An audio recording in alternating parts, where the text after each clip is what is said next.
அவங்க பிளான் 23ஆம் தேதி படத்தை ரிலீஸ் பண்ணுங்கிறது. கூட யார் வராங்க, யார் வரல, எத்தனை தேட்டர் கிடைக்குது, இதை பற்றியெல்லாம் வந்து அவங்க கவலையே பட மாட்டாங்க.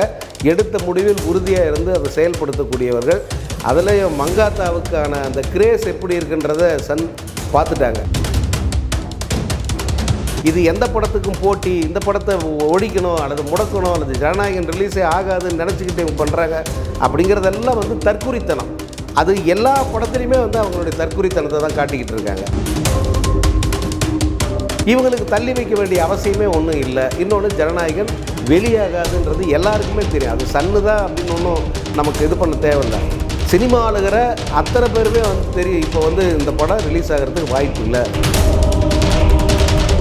தொடர்ச்சியாக இந்த மாதிரி பிரச்சனைகள் அப்படின்னு வரும்போது வந்து ஒரு படம் அப்படியே வந்து அது செத்து போயிடும்னு சொல்லுவாங்க. அந்த மாதிரி தான் ஜனநாயகன் வந்து ஆல்மோஸ்ட் வந்து அது குத்துயிர கொலையுரமாக ஆகிடுச்சு. இந்த படத்துக்கு செலவு எவ்வளோன்னு சொல்கிறாங்க தெரியுமா? 500 கோடின்னு சொல்கிறாங்க. மனசாட்சியே இல்லாமல் வாய் கூசாமல் வந்து 500 கோடி செலவுன்னு சொல்கிறாங்க இந்த படத்துக்கு. ஒரு 60 கோடி ரூபாய் கூட செலவாகாத ஒரு படம் இது. அந்த செலவு கணக்கு 500 கோடின்னு சொல்கிறாங்கல்ல, அதை வந்து தேர்தல் செலவு கணக்கில் காட்ட சொல்லி விஜய்க்கு நோட்டீஸ் வரும்.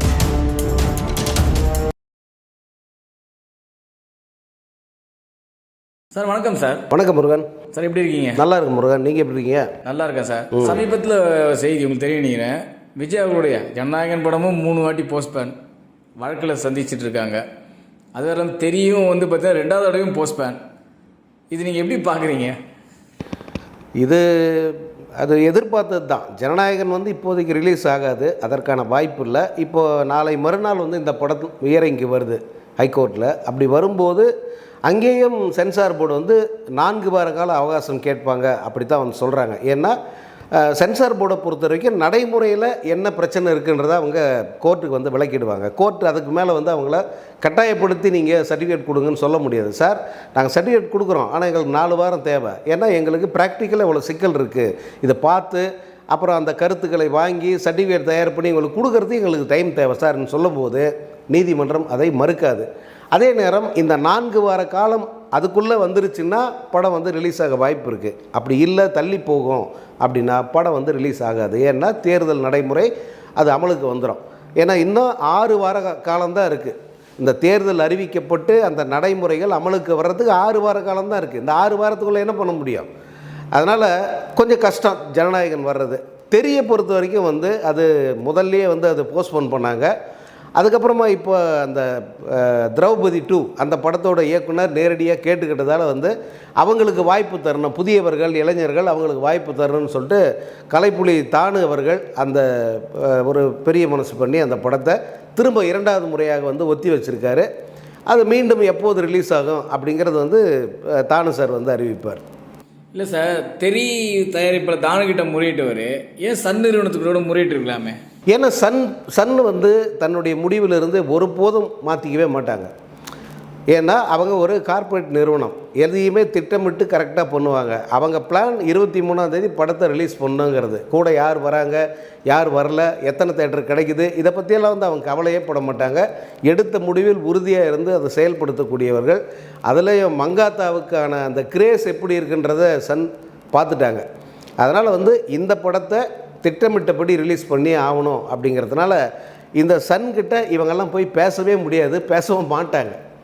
இல்லை சார், முதல்ல மங்காத்தா ரீலீஸ் 23ன்னு சொல்லும்போது ஜனநாயகன் திரைப்படம் 10ஆம் தேதி வருது, ஜனநாயகன் திரைப்படத்தை கவுக்கிறதுக்காக தான் 23ஆம் தேதி ரிலீஸ் பண்ணுறாங்க அப்படின்ற மாதிரி இந்த விஜய் ரசிகர்கள் பேசியிருந்தாங்க. உங்களுக்கே தெரியும். இப்போ ஜனநாயகன் திரைப்படம் எப்போ வரும்னே தெரில, ஆனால் மங்காத்தா சொன்ன டேட்டுக்கு அதே டேட்டு ரிலீஸ் பண்ணுறாங்க. அது எப்படி வந்து ஜனநாயகனை முடக்குவதாக இருக்குன்னு நினைக்கிறாங்க? இல்லை ஜனநாயகன் இல்லை, அது வந்து முட்டாள்தனம். இது ஜனநாயகனை முடக்கிறதுக்கு பண்ணுறாங்கன்றதே முட்டாள்தனம். மங்காத்தா ஒரு ரீரிலீஸ் படம். அது அஜித் ரசிகர்கள் வந்து அஜித்தோட படம் எதுவுமே இல்லை அப்படிங்கிற ஒரு மிகப்பெரிய ஏக்கத்தில் இருக்காங்க. அவங்களுக்காக வந்து அந்த படத்தை வந்து சன் ரிலீஸ் பண்ணுது. இதுதான் கல நிலவரம். இது எந்த படத்துக்கும் போட்டி, இந்த படத்தை ஒழிக்கணும் அல்லது முடக்கணும் அல்லது ஜனநாயகன் ரிலீஸே ஆகாதுன்னு நினச்சிக்கிட்டு இவங்க பண்ணுறாங்க அப்படிங்கிறதெல்லாம் வந்து தற்குறித்தனம். அது எல்லா படத்துலையுமே வந்து அவங்களுடைய தற்குறித்தனத்தை தான் காட்டிக்கிட்டு இருக்காங்க.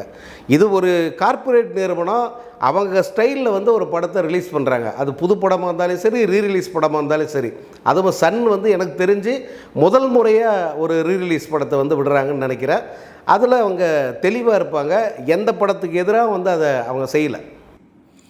எதுக்காக இந்த கேள்வி கேட்க முற்படுறாங்க சார், இவங்க ஜனநாயகனை எதிர்த்து சன் குடும்பம் வந்து சூழ்ச்சி பண்ணுறது ஆச்சு பூச்சின்னாங்க. இப்போ ஜனநாயகன் எப்போ வரும்னே தெரியல.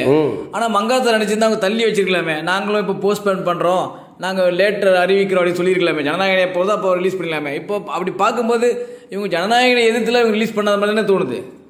அவங்க அதாவது இது ஆரம்பத்தில் வந்து என்னென்னா பொங்கலுக்கு வந்து அந்த படத்தை ரிலீஸ் பண்ணுறதா இருந்தாங்க ஜனநாயகனை.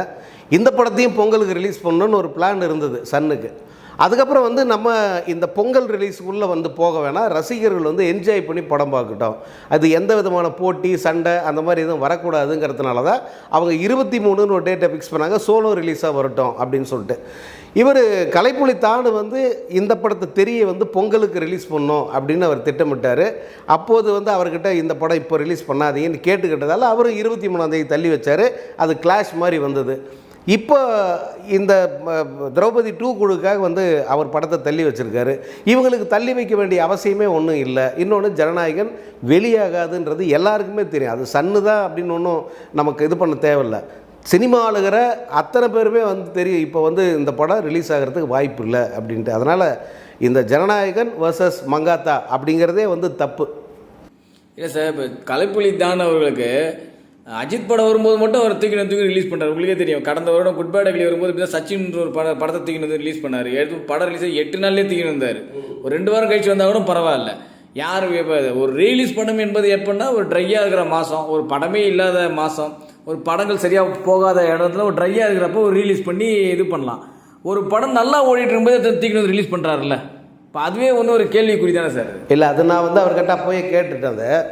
அப்போ வந்து இது முதல்ல வேறு ஒரு தேர்தல் ரிலீஸ் பண்ணலான்னு பிளான் பண்ணம்பா, அப்போ அது பண்ண முடியாமல் போயிடுச்சு. இது வந்து படம் அந்த குட் பேட் அக்லி ரிலீஸ் ஆகி 1 வாரம் 10 நாள் கழித்து தானே நான் பண்ணேன், ஒன்றும் நான் வந்து கிளாஷ் எல்லாம் விடலைல்ல அப்படின்னு அப்போ சொன்னார். இது வந்து நான் திட்டமிட்டு எதுவும் பண்ணலைன்னு சொல்லிட்டாரு. அது அஜித் ரசிகர்களுக்கான விளக்கமாகவும் கொடுத்துட்டாரு. இன்னொன்று அஜித் படமான கண்டு என் கண்டுகொண்டேன் அந்த படத்தையே வந்து நான் ரீரிலீஸ் பண்ண போகிறேன், கிராண்டாக பண்ண போகிறேன் அப்படின்னு சொல்லிட்டாரு. அதனால் ரசிகர்கள் வந்து இதை கிளாஷாக எடுத்துக்க வேணாம் அப்படின்னு அவர் ரிக்வஸ்ட்டாகவும் சொல்லிட்டார். இல்லை, அப்படி இருக்கும்போது இப்பவும் பாருங்கள், அதே மங்காத்தா டேட்லேயும் தெரிய ரிலீஸ் பண்ணுறாரு. அது தேவையில்லாத வேணுனே பண்ண மாதிரி தானே சார் தோணுது. இப்போ சரி, அந்த விஷயத்தை கூட மறந்துடலாம். ஆனால் இது வேணுனே பண்ணுற மாதிரி தானே இருக்குது. இல்லை, இவருக்கு வேறு தேதி இல்லைல்ல. இப்போ தானு சாருக்கு வேறு தேதி வேணும்னா இது அந்த தேதி கரெக்டாக இருக்குது அப்படின்னு அவர் முடிவு பண்ணி, இன்னொன்று படங்களும் வந்து அப்போ கிட்டத்தட்ட பொங்கல் படங்களெல்லாம் ஒரு முடிவுக்கு வந்திருக்கும் அந்த டைமில். இப்போ ஒரு ரீரிலீஸ் படம் மங்காத்தாவையே 1000 தேட்டரில் போட மாட்டாங்கல்ல, அப்போ இன்னும் தேட்டர் இருக்க தானே செய்யும். அதில் வந்து நம்ம இதை போடலாம் அப்படின்னு அவர் முடிவு பண்ணிப்பார். எனியோ இப்போ அந்த படமும் தள்ளி போயிடுச்சு, மங்காத்தா சோலோ ரிலீஸ் ஆகுது. இல்லை, இப்போ ஜனநாயகன் வழக்கு இந்த படம் வந்து மேக்சிமம் வரவே வராதுன்ற மாதிரி சொல்ல ஆரம்பிச்சிட்டாங்க. இந்த படம் அதாவது அது மேலே இந்த பஸ்ஸே போயிடுச்சு அப்படின்றாங்க. அது உண்மையா சார்? உண்மைதான். இப்போ ஜனநாயகன் மீது இருந்த கிரேஸுங்கிறது பொங்கல் அப்போ இருந்த மாதிரிலாம் இல்லை. நீங்கள் இப்போ கவுண்டர் ஓப்பன் பண்ணால் கூட வந்து ரொம்ப ஸ்லோவாக தான் புக்கிங் இருக்கும், எதிர்பார்த்த மாதிரி நடக்காது. அது அந்த படக்குழுவுக்கே தெரிஞ்சிருச்சு. இன்னொன்று, எப்பயுமே பெரிய படங்கள், இந்த மாதிரி பெரிய படங்கள் ரிப்பீட்டடாக வந்து அது தள்ளி போக மக்களுக்கு அது மேலே இருந்த ஆர்வம் குறைஞ்சிரும். இந்த வழக்கு அப்புறம் அந்த தொடர்ச்சியாக இந்த மாதிரி பிரச்சனைகள் அப்படின்னு வரும்போது வந்து ஒரு படம் அப்படியே வந்து அது செத்து போயிடும்னு சொல்லுவாங்க. அந்த மாதிரி தான் ஜனநாயகன் வந்து ஆல்மோஸ்ட் வந்து அது குத்துயிரம் கொலையுரமாக ஆகிடுச்சு. இப்போ இந்த சென்சார் போர்டு பிரச்சனைலாம் முடிஞ்சு ரிலீஸ் ஆகும்போது பசங்கள்லாம் வந்து எக்ஸாமுக்கு போயிட்டுருப்பாங்க. பெரும்பாலும் அந்த பசங்க தான் விஜயோட ரசிகர்கள். அதே போல் இன்னொரு பக்கம் தேர்தல் வேளையில் தமிழ்நாடே பரபரப்பாக இருக்கும். அவங்களுக்கு வந்து இந்த சினிமாவை விட பரபரப்பான பொழுதுபோக்காக தேர்தல் மாறிடும், அதில் தான் கவனம் செலுத்துவாங்க. ஸோ இந்த படம் பிப்ரவரியிலையோ அல்லது பிப்ரவரி எண்டுலேயோ ரிலீஸ் ஆனாக்க இவங்க எதிர்பார்த்த அளவுக்கு வந்து அது பிஸ்னஸ் நடக்காது. வேணால் இவங்க போஸ்டரில் வடை சுட முடியுமே தவிர இது வசூல் ரீதியாகவும் மிகப்பெரிய தோல்வியை வந்து தழுவும். அதனால் இப்போ தேர்தல் முடிஞ்ச பிறகு ரிலீஸ் பண்ணுறதுக்கு கூட வாய்ப்பு இருக்குது. இல்லை சார், தேர்தல் விதிமுறைகளுக்குள்ளே இந்த படம் வந்து ரிலீஸ் ஆனால் தான் முடியும். தேர்தல் விதிமுறைகள்லாம் வந்ததுக்கப்புறம் இந்த படம் ரிலீஸ் ஆகிறதுக்கு வாய்ப்பே இல்லை. எலெக்ஷன் தேர்தலாம் முடிஞ்சதுக்கப்புறம் தான் வந்து ரிசல்ட்டாக வந்ததுக்கப்புறம் தான் படம் ரிலீஸ் ஆக வாய்ப்புன்றாங்க. அது முற்றிலும் உண்மையா சார்? அது உண்மைதான். ஏன்னா இந்த படத்தை தேர்தல் நேரத்தில், அதாவது தேர்தல் விதிமுறைகள் அமலுக்கு வந்துருச்சுன்னா அப்போ வந்து விஜய் அரசியலில் இருக்கார். விஜய்க்கு ஒரு அரசியல் கட்சி இருக்குது, அந்த கட்சி தேர்தலில் போட்டி போட போகிறதா சொல்கிறாங்க. போட்டி போடுமான்னு தெரில, இப்போ வரைக்கும் போட்டி போட போகிறதா சொல்கிறாங்க. அப்படி இருந்தால் இங்கே எந்த கட்சி வேணால் ஆட்சேபனை செய்யலாம், எந்த வேட்பாளர் வேணால் ஆட்சேபனை செய்யலாம். எனக்கு இந்த படம் என்னுடைய பிரச்சாரத்தை பாதிக்குது. அதே போல் அந்த தாவேகாவுக்கு வந்து ஒரு பிரச்சார படமாக இது மாறுது. ஏன்னா இதில் அரசியல் பேசியிருக்காங்க, அதனால் இந்த படத்தை தடை செய்யுங்கன்னே போய் நிற்பாங்க. அவங்க தடை விதிக்கிறதுக்கு வாய்ப்பு இருக்குது. இன்னொன்று, இந்த படத்துக்கு செலவு எவ்வளோன்னு சொல்கிறாங்க தெரியுமா? 500 கோடின்னு சொல்கிறாங்க. மனசாட்சியே இல்லாமல் வாய் கூசாமல் வந்து 500 கோடி செலவுன்னு சொல்கிறாங்க இந்த படத்துக்கு. ஒரு 60 கோடி ரூபாய் கூட செலவாகாத ஒரு படம் இது. அந்த செலவு கணக்கு 500 கோடின்னு சொல்கிறாங்கல்ல, அதை வந்து தேர்தல் செலவு கணக்கில் காட்ட சொல்லி விஜய்க்கு நோட்டீஸ் வரும். ஏன்னா நீ தான் பிரச்சாரத்துக்கு தானே பயன்படுத்துகிற. உன்னுடைய தேர்தல் பிரச்சாரத்துக்கு பயன்படுத்துறதால இந்த படத்தை தேர்தல் செலவு கணக்கில் காட்டுன்னு சொன்னால் விஜய் வசமாக மாட்டிப்பார்.